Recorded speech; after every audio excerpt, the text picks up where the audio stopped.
All right. Welcome, everybody, to the Renew You podcast. We're live from spring break camp. So like I was saying, we're here at spring break camp. That's why everything looks a little different. This is not our house. This is not our office. This is Choye in Livingston, Texas. And we're here with two of our seniors, Bella and Casey. Do you want to tell us, what should they tell us? What should they tell the people, like one random fact or something? Name, grade, you can dream. say, well, I already said your names and your grades. So how about what's been your favorite thing about camp so far? It doesn't have to be a over spiritualized answer, just anything you want. I love the energy during worship. Yeah. No matter if it's like they know what they're jumping about or not. I just love the energy in worship. Nice. I actually really liked earlier when we were like all praying for each other. At first I was like super scared and I was like, no way, like I'm not doing that. And then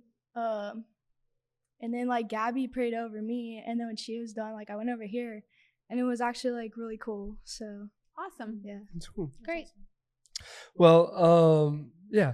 We can start getting a little more serious.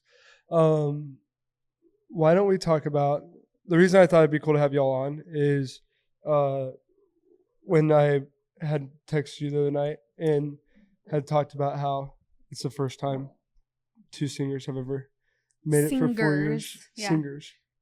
Because you have an accent. So What'd you think I said? Seniors. Oh, singers made it. Yeah. Through 4 years of leading worship in Life High. Yeah. And since we've been here. Right. And so I thought that would be cool to talk about for a little bit. And then I thought we could, like I said, pull up some messages. So this week will be a little bit different because normally we talk really about the message from the week before, but we're mixing it up this week. So I figured we could talk about that, which actually I did watch a little bit of your dad's message today. He talked at one point, he talked about like something about perseverance or something on those lines. I can't remember, but I remember hearing it and I was like, oh, that actually connects with like, how do you actually like continue to go? Yeah. So that fits, but I figured we'd start there. So, like that is something that everybody can learn from, is just how to stick something out and stick through something. Yeah.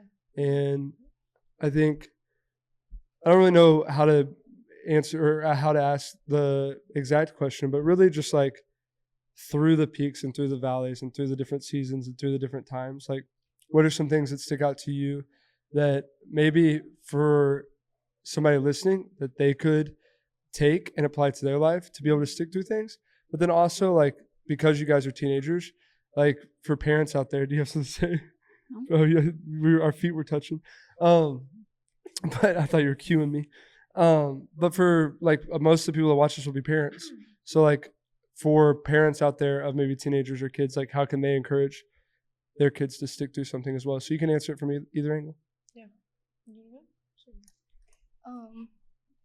So honestly, when it comes to like sticking through stuff, I have a really hard time with that. Just like with anything. But I'd say like worship leading in general. There were definitely times like in the early moments when it was just like 3 of us in tracks where I was like, like I always wanted to do it, but it was kind of like there were definitely times I thought about just like quitting. But there was always something like in the back of me that was like, oh, I want to do this.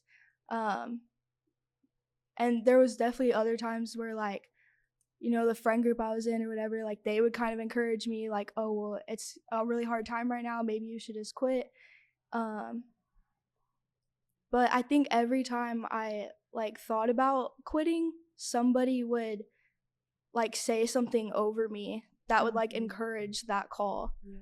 And then it would bring me back to it. And I think a lot of times like in those first 2 years especially, I really leaned on that. And then now we're here and I love it, but now we made it here. Yeah, I think like what Casey said, it always comes back to like the calling, because like there are a lot of people out there that like they want to do worship and it's something that sticks out to them like for a reason. And I think that it's beautiful, like a love of worship, but you can't ever like force something to be your calling. And so I think when something is your calling, which I think was confirmed in both of us like pretty early on, that we knew like this is what I want to do for the rest of my life, like there's going to be so many times, like I remember telling Grant like in certain aspects, like couple years back, like a year back, where I was like, it's just sometimes it does feel like a chore, and sometimes it's frustrating, and sometimes it's like, oh my goodness, we're playing I Thank God again, like, oh my God, a different one. But I think what it all boils down to is like, this is my calling, and no matter what it looks like if you are called to worship, you're going to lead on so many different stages. You're going to lead outside, you're going to lead at a park in the rain after a hurricane, like you're going to lead anywhere. And so you can't let the places that you're leading and the people you're leading with and the circumstances of like the people that are worshiping affect how you view your worship. I think something that honestly has like gotten me through everything was the fact that like I've always felt like I'm not very like well spoken, and so I was always like growing up hearing about like callings and stuff. Like I know the automatic thing is like, oh, like a pastor, like everyone wants to, you know, preach the word of God. And at first I thought like maybe that's something I could do, and then once I realized that like I stuttered all the time and I had like these huge like buck teeth that I literally couldn't, like no one's gonna want to talk to me. I was like, okay, That's not what I was expecting it to do. we gotta find something else for me to do. And so getting into like elementary school, like what did I start? I started out on the drums. Oh my gosh, don't bring that up. Going into worship leading, like that just became something that I knew like that was the way that I felt like I really could lead people to God, and like what I say like be the soundtrack of like what God is doing in the room, because we're really not the ones leading. Like what we do is like 0.2% of everything that like God already had planned to do. And so I think that all boils down to like me and Casey both are so like, and it sounds boastful, but it's really not. It's just honestly the truth that Casey is so incredibly anointed, and I'm so incredibly anointed, and we've been, you know, we've had the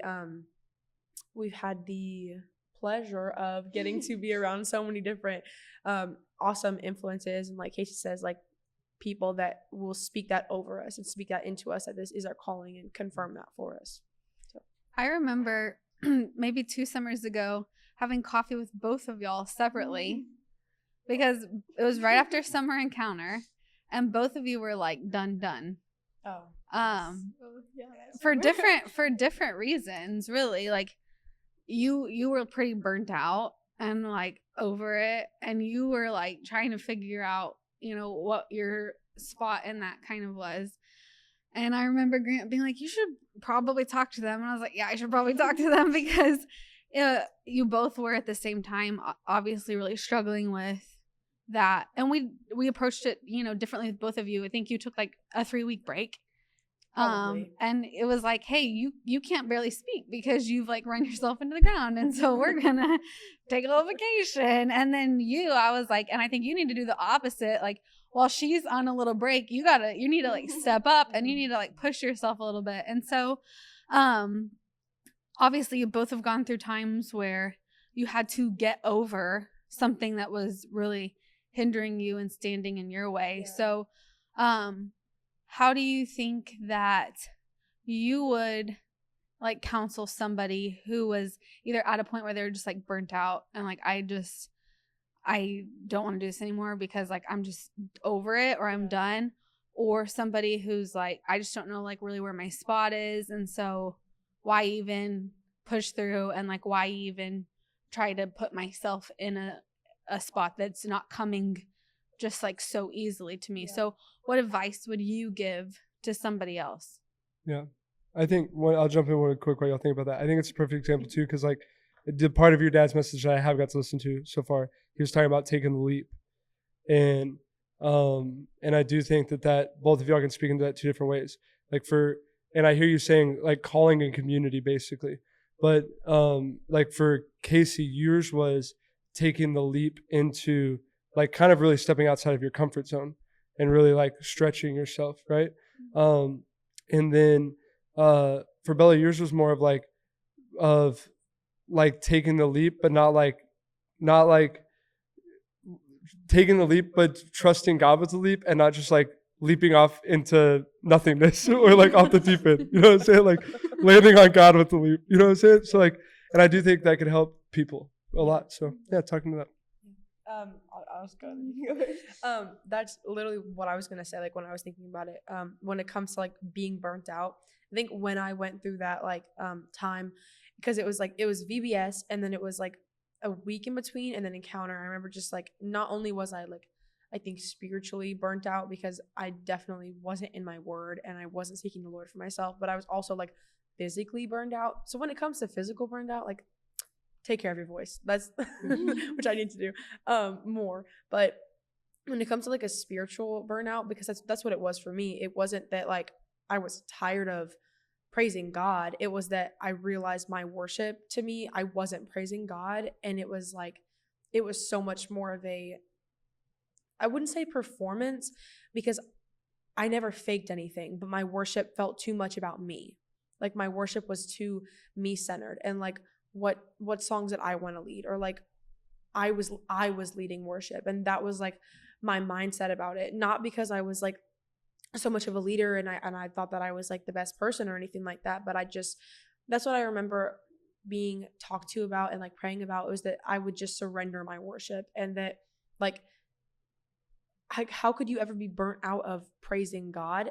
And I would tell myself that, like, why am I burnt out? Like, I would never get tired of praising God. And that's when I realized that, like, during that time, my worship, that's not what I was doing. And I was putting too much of myself into it and too much of, like, how I felt. And of course, there's, like, a vulnerability in worship where, like part of it is, yes, like, you do need to leave some things at the foot of the stage and, bring them to the altar. But I think I was just, everything in me was like leading worship, and I wasn't setting aside anything at all. And it was me leading worship and not letting God lead through me. And I think that's what led to a burnout, because if you're genuinely tired of like praising God, then that's a whole different issue, and that's something different to speak on. But when it comes to burnt out in worship, I think you just have to step back for a second and reevaluate your worship. Like, are you worshiping the Lord, and are you praising him? And is this your offering to him and your desire to, sing out your praises to him? Or is this more of like, I like to sing and I know that I'm good at it, and like, yes, I do feel the presence of God sometimes, but like, I'm mostly leading with my mind, and I'm not, letting the Lord do anything through me. Like, where's your why? Yeah, where's your why? Good. I think to the other thing, like, if you know that like people are speaking that into you, and it's very apparent that that's what you're supposed to do, just don't give up. And yeah, I don't know, just like walk in it like with boldness. That's something I like still struggle with, but yeah, short and sweet. Short and sweet. I think for like adults especially, because everything that an adult, everything is worship. So everything an adult is doing is worship. But I think both sides of that hit like different applications. The first application is that sometimes making the leap is like what you were saying, Bella, is more about like making the leap to really truly do things because you feel like God's asked you to do them, and like trusting him with them, versus just doing things to do them. And I know that sounds like kind of like super simple, but I do think a lot of burnout comes from, I'm just doing what I feel like I can do, or I'm just doing what I'm gifted to do, but I'm not really connected to God. Like, I'm called but not connected. And that is like, that's where burnout comes out, is like, because it doesn't matter how much you operate in your calling if you're not connected. Shout out to even like the message, the illustration the other night. I guess we can put the YouTube link in this bio. But like, if you're be over my face. if you're trying to operate in your calling without being connected, there's limited water there. But when you're connected to God, like, he's a constant source of water, like a water hose connected to a faucet. So I think that's rest in peace, phone. But I think that's a personal application for adults out there. It's like, if you're going to make the leap, be operating your calling, but never always be focused on being connected to God. And then on Casey's side, like I think the application for a lot of adults is that sometimes we get into adulthood and we get more isolated and we get more kind of into our like life. And there was some, I mean, like I literally remember even the first time that you actually really led was literally, I said, I didn't tell you were going to lead. I didn't tell anything. I kind of mentioned it once, but it was here. Yeah. And I literally said, somebody go get Casey. She's leaving in the morning. And I said, where's Bella? With Elton. I remember that. And I literally said, I don't care what song she picks. She can pick whatever song she wants. She gets to pick 2 songs, but she's leading. And so like, you need people that like push you into like doing stuff that you feel uncomfortable to do too. And I don't think a lot of adults have that community to push them into like what they're called to do.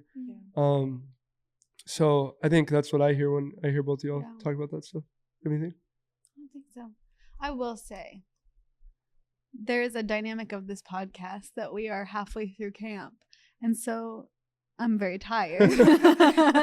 But no, I think collecting my thoughts together. Never go into youth camp off of a week away from home. But I think that Grant said earlier, these are the first singers that ever made it through all 4 years. So just like what you meant by that is usually by the time students are seniors in high school, they've pulled out pretty dramatically from serving, or there's kids who don't get serious about leading until they're juniors or seniors. And I think because really both Bella and Casey not only made it through 4 years of high school, but both Bella and Casey have been involved in worship at our church since they were little. I mean, there's pictures of both of you guys like in elementary school. The other day of Bella. Well, and when they were going through the we could pull them out for the 40th anniversary, but really, like, you guys have been in it a lot longer than 4 years. You guys have been involved in it since you were little. And there's a lot of kids growing up in our church right now, even kids of parents who will, watch this podcast. What do you wish, or in hindsight, let's say when you were in 4th grade, because you both would have been involved in worship in 4th-ish grade, right? Am I on a little bit? Yeah, probably, yeah. Yeah. What would have been something really helpful for you at that time? For like maybe one of your parents to, or maybe something your parents did speak into you at that time that has proven to be helpful, or like just some direction maybe for the parents of our church whose kids are getting the benefit of growing up in it, like how y'all got the benefit of growing up in it. Looking back, do you have any perspective that you could add to that? Well, I remember when I was little, because I didn't start out singing, and around 4th grade I probably wasn't even singing yet. I didn't even actually really lead like a song, let alone a worship set. Didn't even led a part of a song until like my 7th grade year, and straight up. But I remember starting out worship. I played drums, and I didn't know it was my calling yet. And I think I was really young, and I didn't fully understand that what I was doing was worship. Because to me, it was like I'm banging really hard on things, and it sounds kind of good, and it's sort of on beat, and so I'm gonna keep doing it, and it's really fun. And so I think it still stems back to what is your why.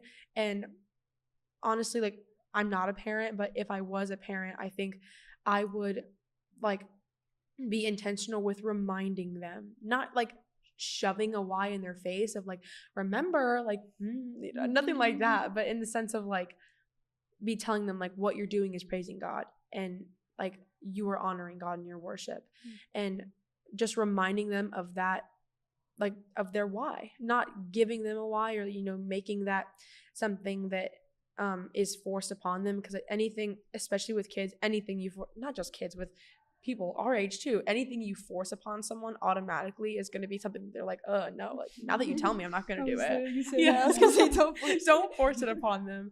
But what we were saying about people speaking into you and things like that, I think that is so important. And I think probably everything I say on this podcast is going to stem back to what is your why, and giving your son or your daughter that sense of knowing that or giving them an idea of like, what is my why? You know, maybe like figuring that out earlier.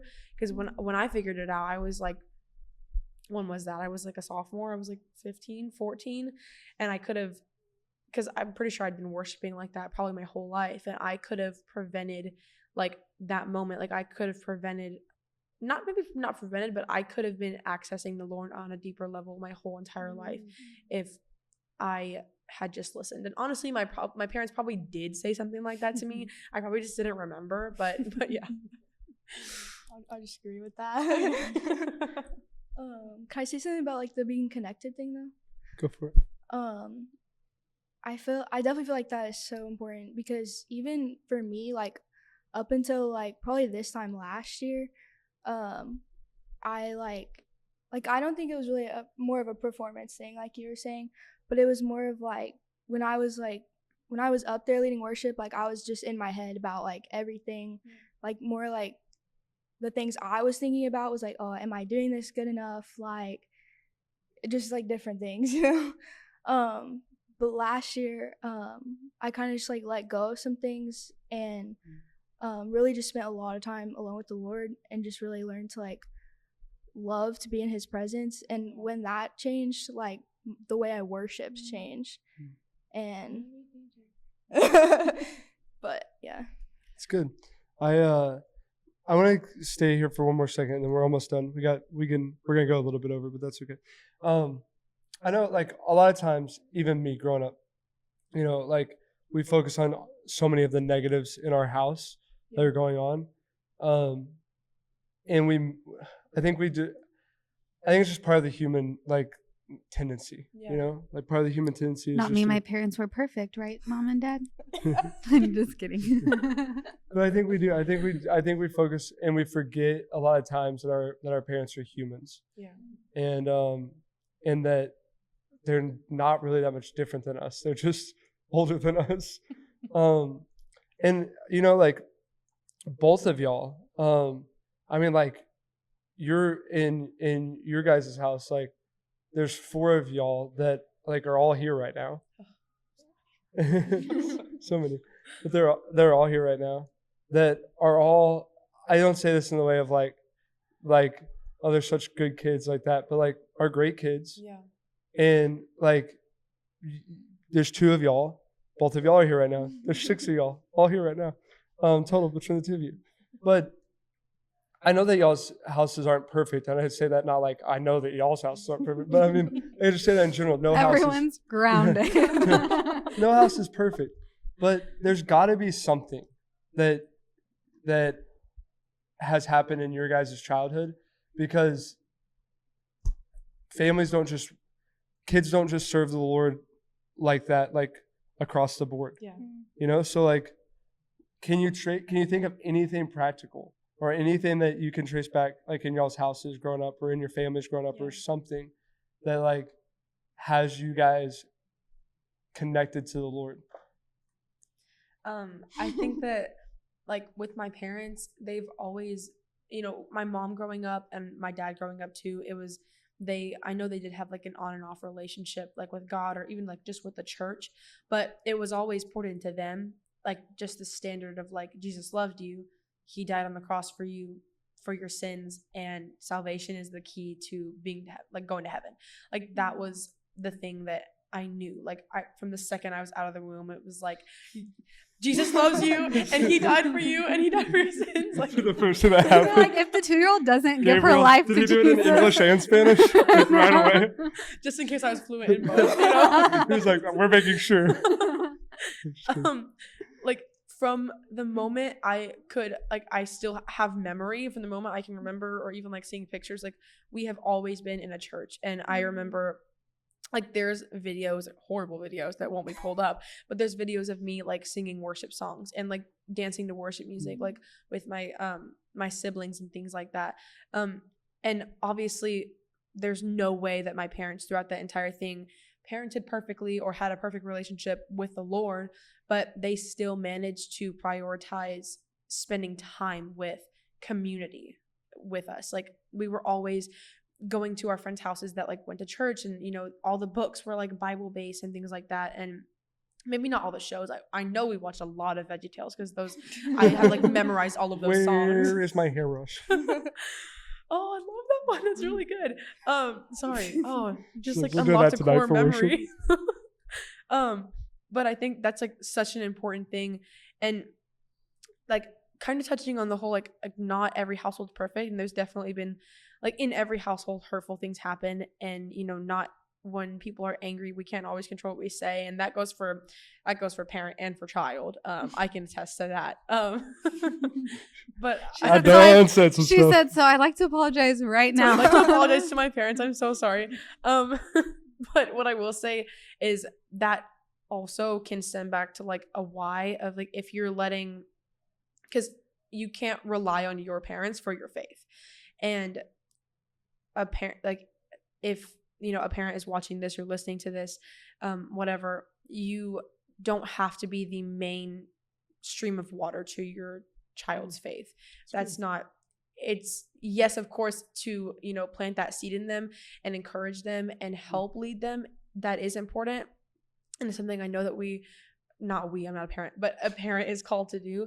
But you are not their main stream of water, and I think as a child, and any child listening, your parent cannot be your mainstream of water, and your leader cannot be your mainstream of water. Your pastor cannot be your mainstream of water. It all has to boil down to like, what is your why, and are you sitting there drinking the water bottles of your mom's advice, or are you actually seeking the word for yourself? And so I think that encouraging your child to actually seek the word for themselves, not just giving them like teaching them, and well, obviously teaching them is important, but not just like Sunday school after Sunday school after Sunday school, but actually like giving them, like telling them something and then helping them realize why it's important to pour into the word. Not just saying pour into the word, seek God, pray, worship, sing your heart out, but giving them the scripture references and teaching them why they should why they should be desperate for him. Yeah. That's one thing my parents do now is like they make it a point every day to sit at the table and read their Bibles together, and then sometimes they'll do like a Bible study or whatever. But and their schedules don't always align. It's not always something they necessarily want to do, but they make it a point every day. Yeah. And that's honestly, like, to me, that's been really encouraging, because it's like, wow, this is important. And it's important for yourself. It's important to teach your kids that. But yeah, I'm definitely glad that I've grown up in church and had that opportunity. Because had I not, I mean, the Lord's good, but I don't know where I'd be. But Yeah. I was thinking when the person outside of Walmart, that's an inside joke from spring break camp. But when I heard that, I just thought of this picture of a seed, and it being, and like the parent's job with the seed of a child is to just prep the environment.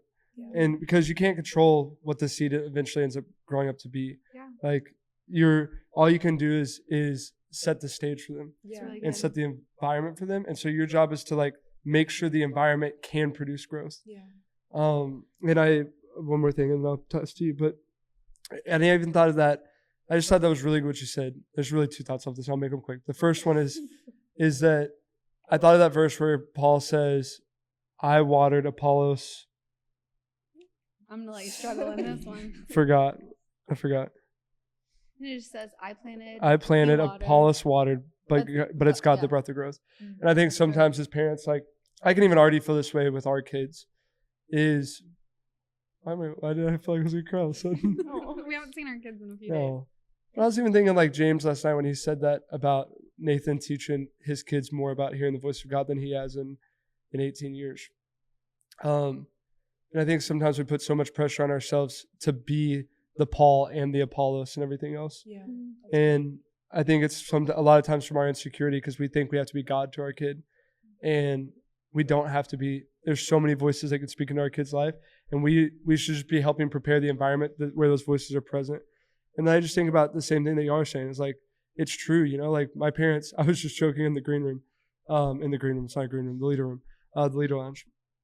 And I was just joking about like how somebody asked me if my parents are as laid back as me, and I was like, well, I don't think they're as laid back as me. I'm pretty laid back. And then I got to thinking like, but like even if they're not as laid back as me, I'm not like, I'm too laid back sometimes. So I'm not even saying that's a strength necessarily. Like that's probably why my dad makes a lot of money and I don't. But like, it's like, but I was just thinking about it, and I was like, like my parents, like they literally grew up so differently than I, and they provided such a different life for me. Yeah. And like a huge part of that is that they just decided like we were going to church and we were going to grow up in church. And I think that's part of that environment. It's just like, I think we underestimate how being in church, how much of a blessing that is.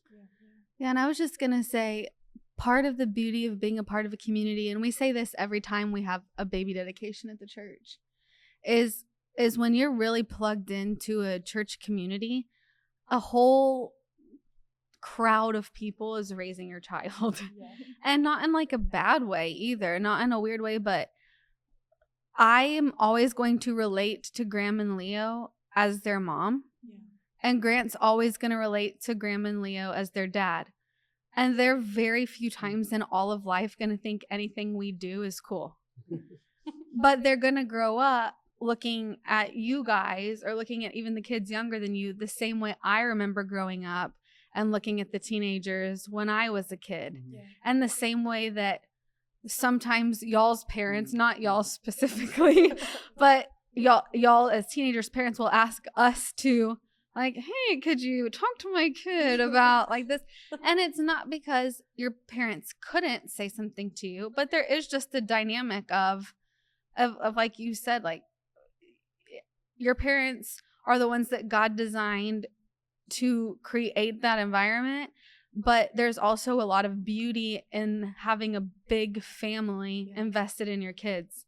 I even think some of our leaders here at camp with us have really helped us to raise our youngest son. Like he spends a lot of time with them, even in relationship to how much time he spends with us. And I think, they're doing for him what we've maybe done for you guys, what you guys will do for, the ninth graders in the room. And it's not a competition, and it's not a protective thing of, I need to be the voice in my kid's life, or we better be careful how much we say to y'all, because your parents really need to do it. There is beauty in being a part of a community for the sake of many voices pushing our next generations in the direction that the Holy Spirit would have them to go. Yeah, we can wrap up, but I was just thinking about how beautiful it was. It's like, it's such a picture of the church. Like, we have got to pour into like y'all, but then like I think like the last couple Thursdays that we've been up at the church, like I think of how like Grandma's just played with your dad the last 2 Thursdays we've been there, and